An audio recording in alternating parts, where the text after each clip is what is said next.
The Avenger. The road to crime ends in a trap that justice sets. Crime does not pay.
The Avenger, sworn enemy of evil, is actually Jim Brandon, a famous biochemist.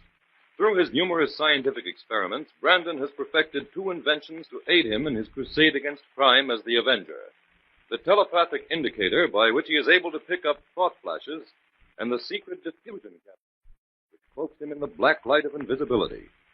Brandon's assistant, the beautiful Fern Collier, is the only one who shares his secrets and knows that he is the man the underworld fears as the Avenger. And now, the Avenger and the Fiery Deaths.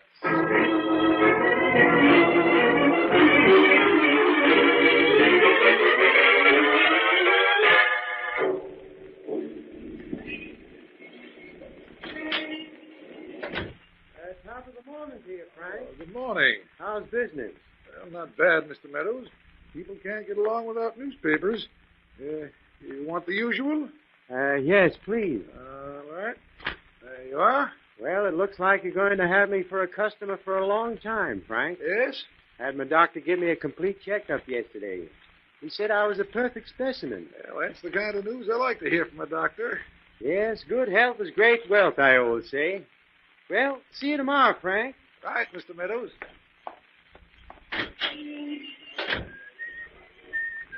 Hey, Mister, wait a minute. You calling me? Yeah, you dropped your fountain pen. Here. Oh, thank you. That's all right. Back me. Say, this isn't my pen. Hey, you made a mistake. This pen isn't mine. Oh, he didn't hear me.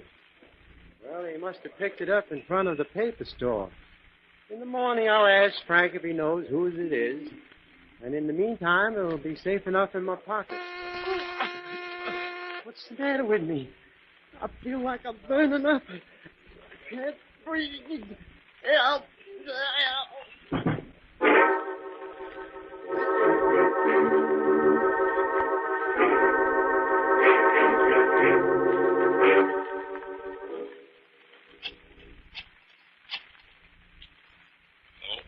That you, Benny? Yes. Is everything under control, Trevor? Yeah, everything went fine. Is he dead? I don't know yet. I ducked into the store to wait. There's a big crowd around him. Joe get away all right? Sure. He drove away before Meadows even knew what hit him. Good. What's happening there now? The cops are pushing the crowds back. Here comes the ambulance. We'll know in a minute, Benny. The doctor's getting out now. Hold on. Okay. Meadows is a goner, all right. They're putting the stretcher back in the ambulance. We done it again, Benny. Meadows is on his way to the morgue.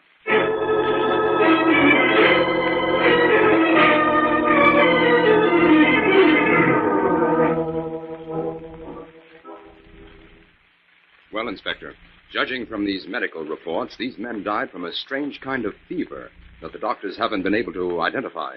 That's right, Jim. We called in 4 specialists on this last case. And they all agreed that Meadows died from what appeared to be a raging fever. But if he died from natural causes, why are you interested, Inspector? Because we've had 5 cases like this one, Fern. The first 2 didn't cause much concern, but now the newspapers have gotten hold of it, and in a day or 2 the public will be getting jittery. Oh, you mean they'll think it's the beginning of an epidemic, huh? That's right, Jim. And panic is the concern of the police department. I've got to avoid that if possible. Well, frankly, Inspector, I think all these deaths should be investigated thoroughly. All 5 of them have one thing in common that strikes me as extremely peculiar. What's that, Jim? All these men died on the street.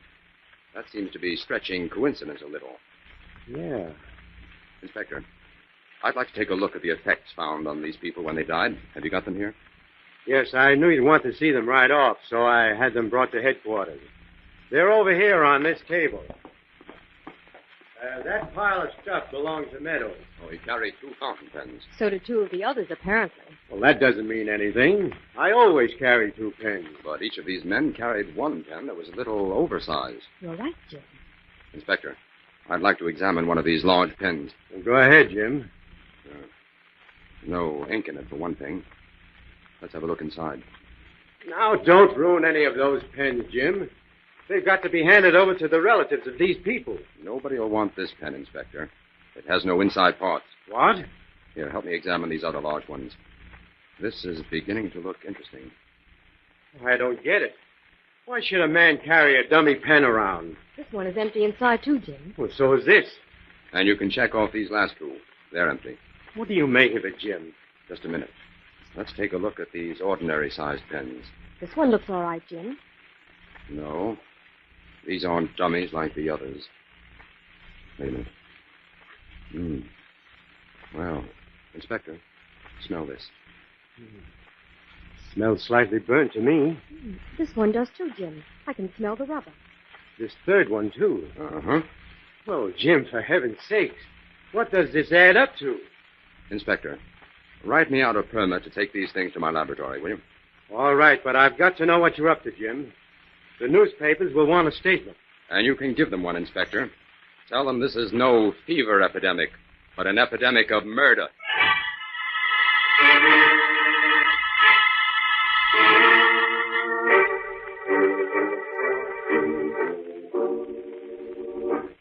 I'll take that blindfold off you now, Doyle. There.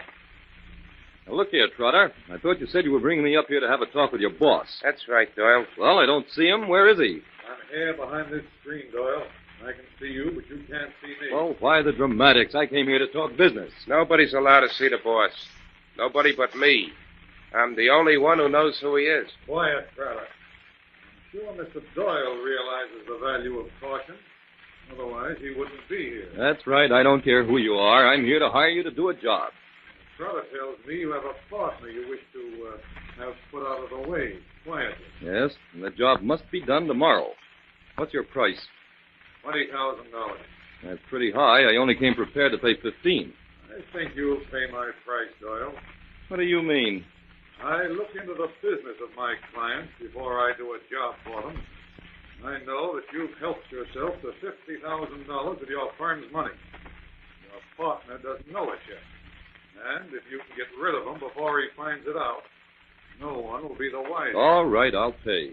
But you'll have to wait a few days for the other $5,000. I'm willing to do that, Doyle, because I have another weapon to use against you in case you don't come through. Oh? What's that? Your partner, Albert Frome, has no living relatives, right? Yes? 6 months ago, at your suggestion, you and Frome took out an insurance policy, making the firm the beneficiary. Now, after Frome's death, you wouldn't want to run into any trouble collecting that insurance, would you? A few well-placed words would cause an investigation. All right, you win. You'll get your money. Good. Trotter will take the $15,000 you have with you. You're to bring the remaining $5,000 to the Midtown restaurant a week from today at 6 o'clock. Trotter will meet you. Is everything set then? Yes, except for one thing. And what's that? Tomorrow, just before your partner leaves for lunch, give him that box on the table. What's in this? A fountain pen. Give it to him, and he'll be dead within the hour. Now our interview is over. Brother, blindfold Mr. Doyle again and get him out of here.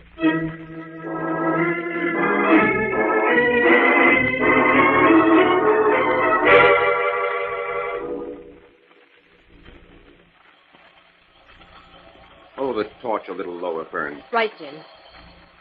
We'll be finished in a minute. Is the experiment working out, Jim? Looks hopeful, Fern. All right, you can put the torch out now. Thank heaven. I've just about reached the melting point myself. What does this experiment prove, Jim? Several things, Fern. These dummy fountain pens were completely insulated, and they had several extra air holes. They must have contained some powerful chemical or an element that could be diffused without burning the person directly. What kind of substance could that have been, Jim?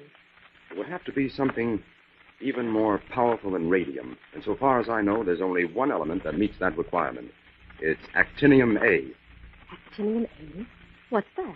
It's a powerful radioactive element, a branch product of uranium, found in pitchblende, that can be refined into a grayish powder. It disintegrates much faster than radium, and because of its extremely short-lived properties, it's been practically overlooked until just recently.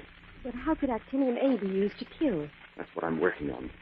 Science hasn't completely solved the riddle of this element yet, but I do know that after its disintegration, the powder could be carried around in a man's pocket for weeks without any harmful effects. That doesn't get us anywhere, then. Yes, it does, Fern, because if a method could be devised whereby that actinium A could be recharged and released suddenly, it could penetrate the pores and nose and throat to such an extent that a man would instantly suffocate and die. And the death would seem to be from natural causes? Yes, but the mystery is what chemical agent is capable of charging that actinium. It isn't heat. I've tested it at 500 degrees. Jim, why don't you try the telepathic indicator? There's just a chance that you might pick up something. That's a good idea. I'll turn it on. In the meantime, I'll see that for lunch. I'm hungry. Jim, what in the world happened? The whole indicator blew out. Oh, just when we needed it most. Picked up a very powerful current of some kind. Fern, I think I found it. What, Jim? The mysterious charging agent. Let's see now. It's exactly 1 o'clock. If it develops that another of these fiery deaths occurred at that time, I've solved the riddle of how these murders are committed.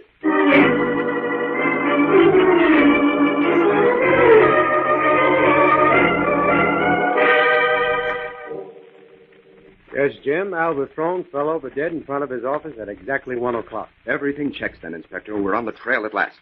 Well, I'll have to take your word for that, Jim. So far, these deaths are just one big question mark to me. Inspector, tell me everything you know about Albert Frome. Take notes on this, will you, Fern? Yes, Jim. I'm ready. Frome had a simple enough history, Jim. He was 40, single, in good health, didn't have any relatives, and seemed to be doing well in business. Was he in business for himself? No, he had a partner by the name of Raymond Doyle, but there's nothing suspicious there. Doyle's a respectable family man with 3 children. Did Frome carry any insurance, Inspector? Yes, about 6 months ago, he and Doyle each took out an insurance policy, making the firm beneficiaries. A purely friendly precaution. Doyle was very frank about the whole thing. Good enough. Now listen here, Jim. We've got to get to the bottom of this case. I've lined up every known crook in the city and haven't found the thing. We've got to get some evidence so that we can bring charges against somebody. Inspector, these dummy pens are evidence.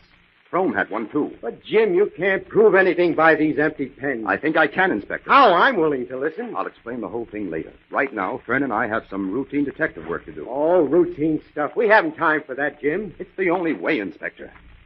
You give me a week, and I'll deliver your criminals and all the evidence you want. What are you going to do? I'm going to work backwards from the death of Frome. We're dealing with an organized murder ring, Inspector. A murder ring? Well, why waste time on Frome, then? He's dead. Yes, but in the death of Albert Frome, a small mistake was made. And by using that mistake as a springboard, I think we can crack these fiery deaths wide open.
back to the Avenger and the Fiery Death.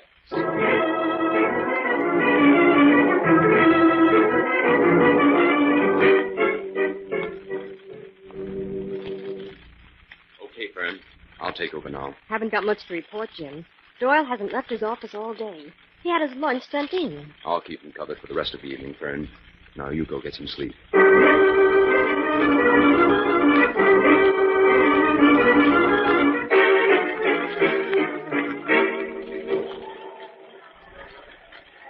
Well, Jim, trailing Doyle has its advantages.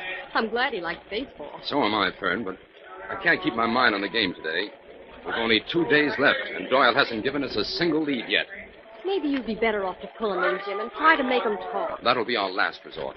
There's always a chance that he won't talk. Maybe he's innocent, Jim. No, he's in this up to his neck. He's bound to make a false move sometime. And when he does, I intend to be on hand.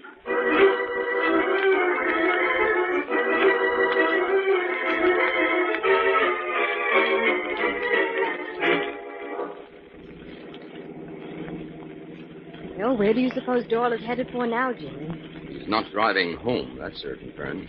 He's headed back toward town. He didn't place a single bet at the races, Jim. No.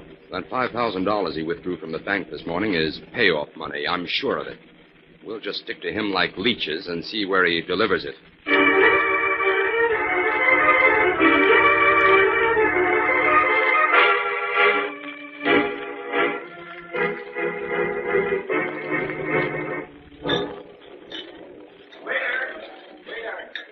Fern, while we're eating, you keep your eye on Doyle, but listen carefully to what I'm saying to you. Yes, Jim. I'm certain Doyle has an appointment here.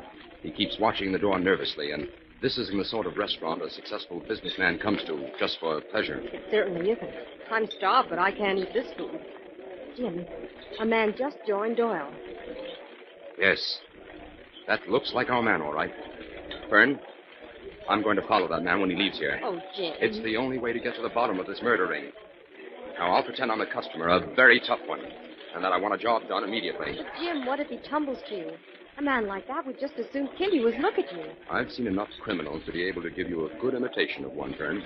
Now, in a minute, I'll leave and wait for our friend outside. What about me? What can I do? You stay here and pretend to eat your dinner, but when our man leaves the restaurant, follow him out.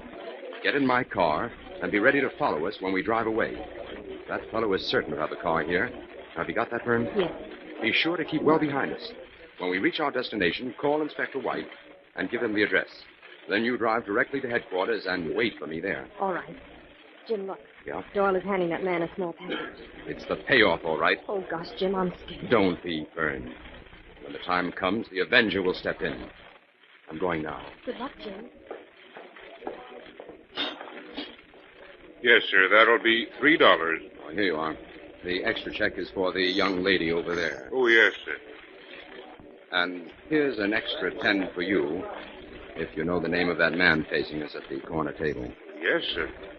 That's a fellow by the name of Trotter. He comes in here a lot. Oh, yes, I thought that's who it was. I just wanted to make sure. Here's your 10. Thanks, mister. Come in again.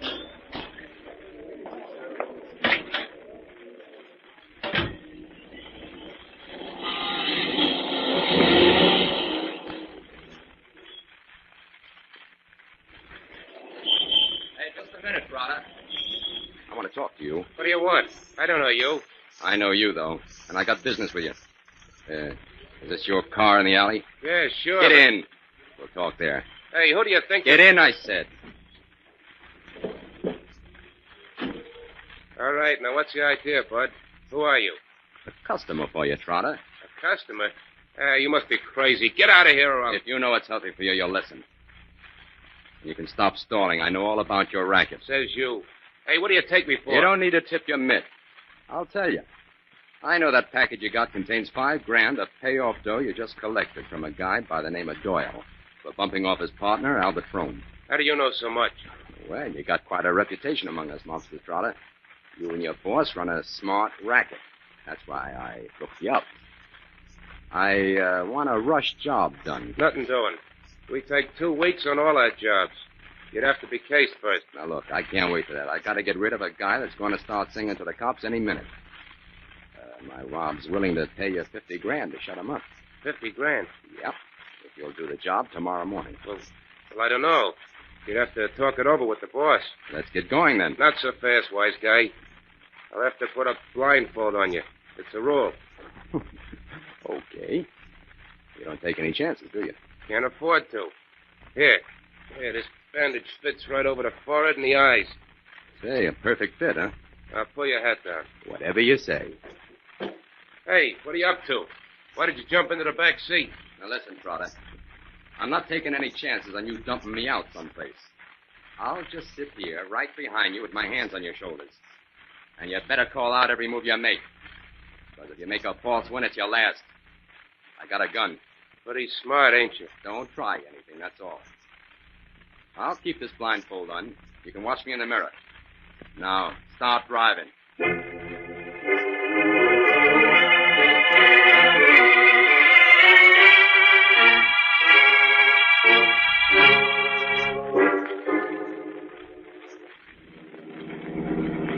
I'm pulling up.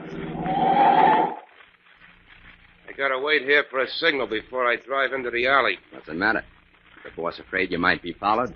That ain't impossible. Okay, we got the go-ahead.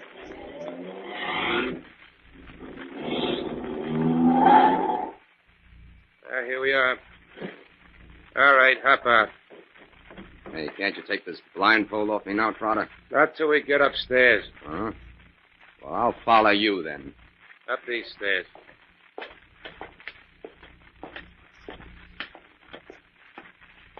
All right, wait a minute. I gotta unlock the door. All right, inside, bud. Okay, now you can take off the blinders. Yeah, with pleasure. I'll take your gun, too. No rods allowed when you talk to the boss. Red tape, huh? Okay, here. You wait here. I'll go in and see if the boss will talk to you. Hey, what's your name? Just call me Jones. Okay, if that's the way you want it. I'll be back in a minute. Trotter, you're in for a surprise. It's time for your customer to disappear and for the Avenger to take over.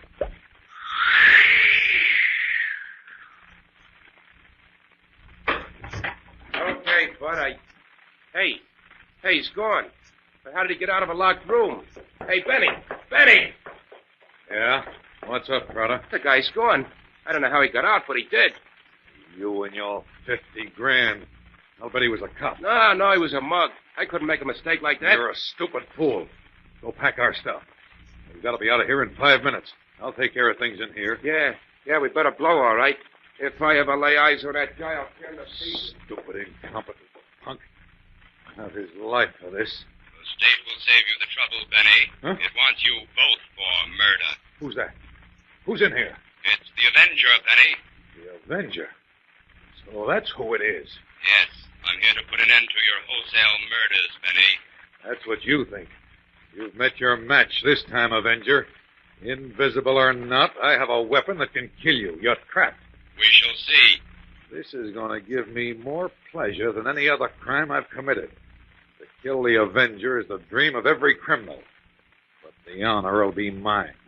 May I inquire how I am to die? Sure. All I got to do is pull this switch, and this whole room will be charged with electricity. I guessed that. But what of you? What happens to you, Benny? Me? My clothes and shoes are completely insulated. Pull the switch then, Benny, and let's see what happens. I will. I'm still here, Benny. Wait. Electricity. It's not working. No, I pulled the wires when I first came in. You're clever. But if I can't destroy you, I can destroy the evidence that you use against me. You'll never know the secret of my power ray machine. I'll smash it into 1,000 pieces. Stay away from that machine, Benny. No, I won't. I'll smash it. Stay away, I said. Take this, then. Oh. A little man with a dangerous weapon. The history of crime keeps repeating itself.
just a minute, Jim. You say these murderers were committed by planting these dummy fountain pens, which contained actinium A on each of the victims. That's right, Inspector. The actinium served as a receiver for a special power ray generated by this cathode ray machine. Well, what kind of a ray was it, Jim? The omega ray. This was emitted along with the regular alpha, theta, and gamma rays from the machine. It was able to recharge the actinium A, which disintegrated again in 2,000th of a second. During this lightning process, all the oxygen within the body of the victim was completely ionized, and he died from a combination of heat and suffocation. But wouldn't the people around the victim feel the ray, Jim? No, Fern. The ray was harmless without the actinium, and the actinium was harmless until the ray was focused on it. But how could this ray be focused on people in the street? This machine is portable. It was operated from a cruising car. Well, that's some scheme, Jim. I guess you have to be a scientist to be a policeman these days. Well, it often helps, Inspector. Jim, there's one other thing. Yes, Fern? I know you picked up this ray on a telepathic indicator just at the time Frome was killed. That's right. It blew the indicator out. But what was that mistake you spoke of that made you suspicious enough of Doyle to concentrate on him? Yes, Jim. You never explained that to me either. Doyle had a wife and 3 children. He would hardly make his business firm the beneficiary of his insurance, unless he expected to outlive his partner. That put me on the trail of Doyle, and finally led us to Benny. Okay, Jim. Send in a complete report on it. Right. What's your hurry, Inspector? I've started going to night school, Jim. I'm taking general science.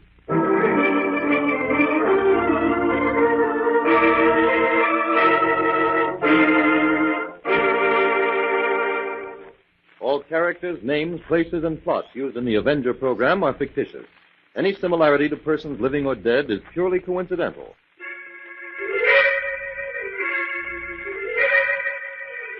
This is a thought. A thought.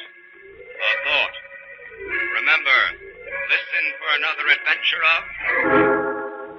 The Avenger.